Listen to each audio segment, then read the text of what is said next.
सुप्रिया सुळे यांच्यावर आचारसंहिता भंगाची कारवाई करावी। बहुजन पार्टीचे महासचिव काळूराम चौधरी, बसपा उमेदवार प्रियदर्शनी कोकरेंनी ही मागणी केली आहे। निवडणूक निर्णय अधिकारी यांना पत्रव्यवहार करीत आता ही मागणी केली आहे।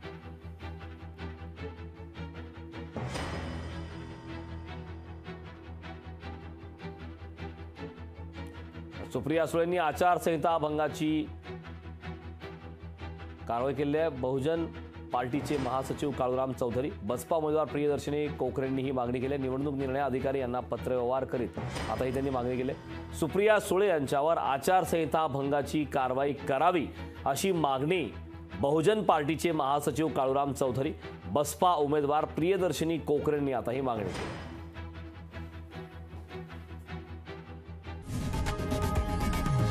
लोकशाही मराठी ऐका, पहा, जागरूक रहा।